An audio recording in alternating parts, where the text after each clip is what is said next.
যদি আমরা ডেমোক্রেসিতে বিশ্বাস করি এন্ড ভোটের রাজনীতিতেই আমরা যদি যাই, যেটা মানে যেতেই হবে, যেটা বিদেশিদের মানে বানানো ডেমোক্রেসি, যেটা সত্যি, তাহলে তো জামাত এটা বলেছে, এনসিপি এটা বলেছে, হেন করেঙ্গা তেন করেঙ্গা,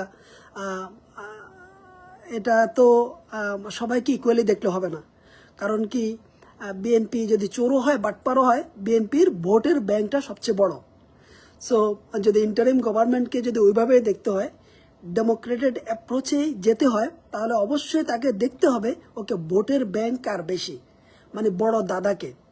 আবার বড় দাদাদেরও একটা দায়িত্ব আছে যে আচ্ছা আমরা কি মানে ছোটদেরকে এইভাবে ট্রিট করবো কিনা।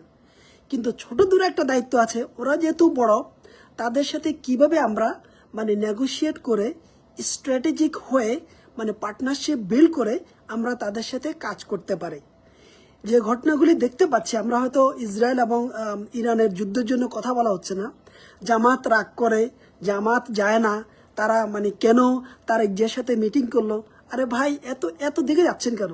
জামাতের রাজনীতি তো আমরা দেখতেই পাচ্ছি 1991 সাল থেকে, দেখি নাই? 18টা 19টা 20টা সিট পাওয়া না জামাত। এগেন, আমি ব্যক্তিগতভাবে কেউ জামাতকে কিছু বললে আমার মেজাজ খারাপ হয়ে যায়, বিকজ আমি জামাতকে পছন্দ করি। কিন্তু জামাতকে বুঝতে হবে, জামাতের একটা হিস্ট্রি আছে, একটা ট্র্যাক রেকর্ড আছে। আবার বলেন না 1971, ওসব বুলশিটে যাচ্ছে না। হচ্ছে হলো জামাত 1991 ইলেকশন করেছে, 97 ইলেকশন, 96 ইলেকশন করেছে, 2000 ইলেকশন, 2001 ইলেকশন করেছে, 2009 ইলেকশন করেছে। জামাতের এই সোফার 2001 পর্যন্ত তাদের ইলেকশনে তাদের হচ্ছিল মাত্র ম্যাক্সিমাম 30টা ভোট, 30টা আসন সারা দেশে। আপনি ধরেই নেন ওটা 40-এ যাবে, 40-ও যাবে না এখন আর। কারণ কি, বাংলাদেশের লোকজনের একটা অভ্যাস আছে, যেহেতু আমরা বাংলাদেশের লোকজন তেলবাজ, মানুষের মানে মানে যেখানে দেখি যে লাভ সেখানে আমরা চলে যাই। এখানে মানে মানে সততা, ন্যায়, নীতি এগুলি কিছু না।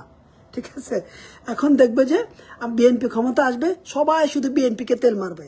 এখন বিএনপি তাকে বলছে না, বলে না, এটা না। এটা হলো আমাদের দেশের মানুষের একটা চরিত্রগত একটা সমস্যা।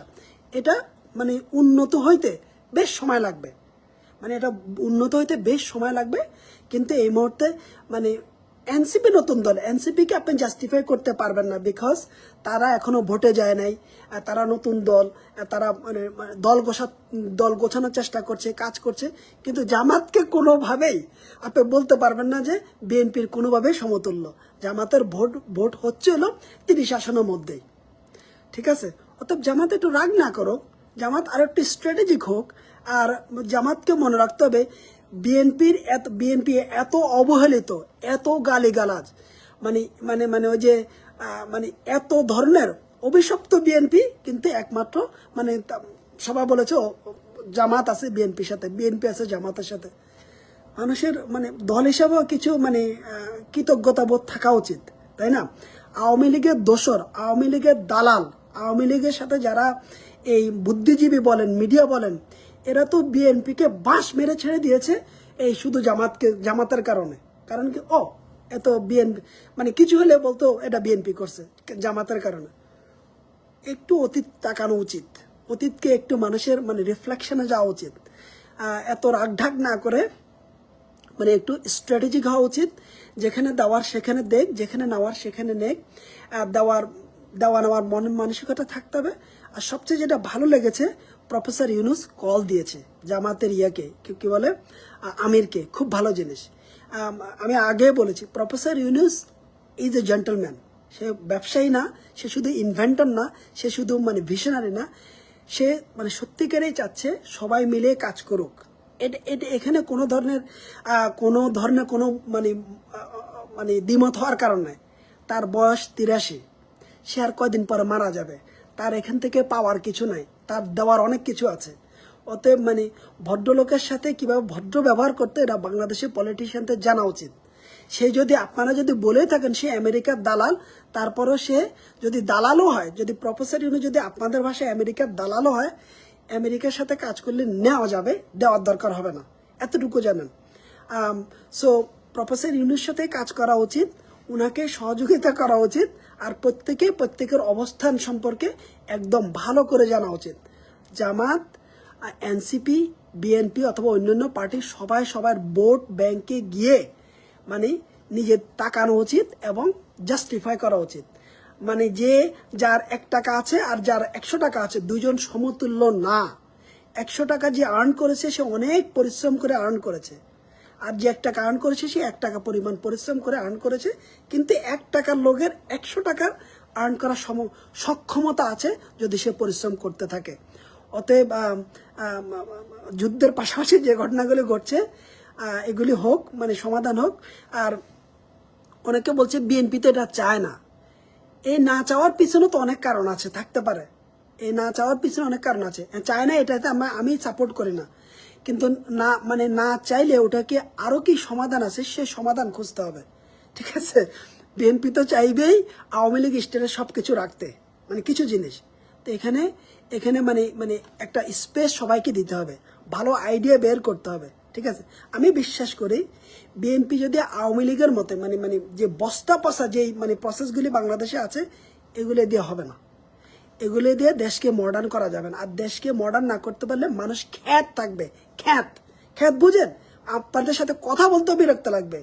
দেশের মানে যারা দেশ চালাচ্ছে এদের সাথে কথা বলতেও বিব্রত বোধ হবে, এটাকে বলে খ্যাত। যদি মানে লিডারশিপ যদি তাদেরকে ইমপ্রুভমেন্ট না করে, যদি মডার্নাইজ না করে, মানে এই মুহূর্তে দুনিয়া যেভাবে চলছে ওটা যদি দেশের লিডার যদি নিজেদেরকে ইমপ্রুভ না করে, ওই দেশের মানুষের সাথে কি কথা বলবেন? ওই লিডারদের সাথে কথা বলতে তো অন্যরা বিব্রত বোধ করবে। এই কারণে বিএনপি নিজেদের জন্য হলেও মডার্ন হওয়া উচিত, প্রপার ভিশন নিয়ে আগানো উচিত, অন্যদেরকে স্পেস দেওয়া উচিত, এবং টেকনোলজি সেন্ট্রিকে তাদেরকে আসতে হবে। তখন কি মানে আপনার এই দুর্নীতি দুঃশাসন এগুলি আস্তে আস্তে কমে যাবে, অপশাসন কমে যাবে, বাটপার মানে গভর্নমেন্ট এমপ্লয়িরা এরা বাটপারে কমাই দিবে। এটাই বিএনপি এখানে ভয় পাচ্ছে। কারণ কি এই আপনি যত কিছুই বলেন এই গভর্নমেন্ট আমলা কামলা চালার কারণেই দেশের যত ক্ষতি এটা সবাই বুঝে। যতই রাজি হবেন কিন্তু আলটিমেটলি আমলারাই সব ক্ষতির কারণ বিহাইন্ড দ্য সিন। তো এগুলি অনেক কমপ্লেক্স জিনিস, আবার এগুলি অনেক সহজ জিনিস, কিন্তু এন্ড অফ দ্য ডে এই যে মানুষগুলি এই জিনিসগুলিকে ইমপ্লিমেন্ট করবে এদের মধ্যে সত্যিকারে সততা আসতে হবে, সত্যিকারে দেশপ্রেম আসতে হবে, সত্যিকারে দেশ নিয়ে চিন্তা করতে হবে। যদি এগুলি এদিক ওদিক হয়, আমরা যেই রকম বাটপাড়িতে আছি, যেই রকম চুরি চামারিতে আছি, এগুলি কন্টিনিউ চলতে থাকবে। কারণ কি চুরি চামারি বাটপাড়ি এগুলি প্রথম আসলে সততা থেকে, মানে হাই ইন্টিগ্রিটি থাকতে হয়। তারপরে এগুলিকে নিয়ন্ত্রণ করা হলো সিস্টেম দিয়ে, মানে প্রসেস দিয়ে। আর প্রসেসগুলি চলতে হয় মানে স্মার্ট প্রসেস চলতে হবে, মানে সফটওয়্যার ডিপেন্ড অ্যাপ্রোচ হইতে হবে। তখন দেখবেন মানুষ মানে চাইলেও মানে অনেকে অভদ্রতা মানে সে চাইলেও পারবে না। কারণ কি আপনার প্রথম হচ্ছে আপনার সব কিছু মূলে সিস্টেম বসে থাকলে চুরি করলে ধরা খাবে। এটা হলো আমার অবজারভেশন। জামাত এনসিপি আরেকটু স্ট্র্যাটেজিক হোক, আরেকটু ভালো হোক, এবং বিএনপির সাথে আরেকটু কোলাবোরেটিভলি কাজ করুক, ঠিক হয়ে যাবে, ঠিক আছে। এত বেশি রুলস করতে যায় না। রুলস যদি না মানেন, রুলস ফেলে দেওয়া 2 মিনিটের কাজ, রুলস ভাঙা 2 মিনিটের কাজ। কারণ কি রুলস যারা মানবে ওরা যদি আপনার সাথে একমত না হয় কোনো কাজ হবে না। আবার রুলস বানাই কি করবেন যদি ওই রুলসকে প্রপারলি মানে ইমপ্লিমেন্ট এবং ইউটিলাইজ না হয়, সেখানেও কোনো কাজ হবে না। আবার ইমপ্লিমেন্ট করবেন কিন্তু এটা গার্বেজ, মানে সেখানে কোনো টাইম নেই, বুঝেন নাই? ধরেন একটা গভর্নমেন্টে কাজ করতে গেলে যেটা দরকার 3 দিন সেটা 30 দিনও হয় না, কিন্তু রুলস আছে। এই যে একটা কাজ করা দরকার যেটা মানে একটা টেবিলে গেলে হয়, আপনি যাচ্ছেন 10টা টেবিলে, এগুলি হবে না। এগুলি সবাই বুঝে। এই কারণেই মানে দেশের স্বার্থে, দেশের উন্নয়নের স্বার্থে আমরা সব বুলশিট বুঝি। এসব বুলশিটে মানে হচ্ছে মানুষ যারা দেশ চালাবে, নেতা নেত্রী, আমলা কামলা চামলা, ওদের সবাইকে সত্যিকারে মানুষ হইতে হবে, সত্যিকারে হিউম্যান হইতে হবে, আরেকটা হিউম্যানের চিন্তা করার জন্য, ঠিক আছে। আরেকটা হিউম্যান মিনস 170 মিলিয়ন মানুষের কথা চিন্তা করার জন্য। এই গুটি কয়েক লোকেই কিন্তু সবকিছু করে। এদের মধ্যে সততা যদি না আসে, ধর্ম বাদ দেন, ফেলাই দেন ধর্ম বাদে দেন, ধর্ম তো নাই। কারণ কি দাড়ি রেখে হজ করে এসে যে পরিমাণ চুরি চামারি বাটপারি করে মানে শয়তান লজ্জা পায়। এই কারণে ধর্ম আনবেন না। ধর্মবাদ দিয়ে আগে সত্যিকারের মানুষ হইতে হবে, মানে তার চিন্তা করতে হবে কত টাকা তার জন্য যথেষ্ট, তার মধ্যে ওই চিন্তা আসতে হবে প্রত্যেকটা মানুষ ভালো থাকুক ন্যূনতম। এটা না আসলে আপনার রুলস রেগুলেশন, মানে আপার চেম্বার, লোয়ার চেম্বার, এই প্রেসিডেন্ট, ওই প্রেসিডেন্ট, এই প্রধানমন্ত্রী, সব গার্বেজ হবে। কারণ কি, সব কিছুর মধ্যে ফাঁকফোকর আছে, আর ফাঁকফোকর থাকলে সেখানে কোনো কাজ হবে না। Thank you.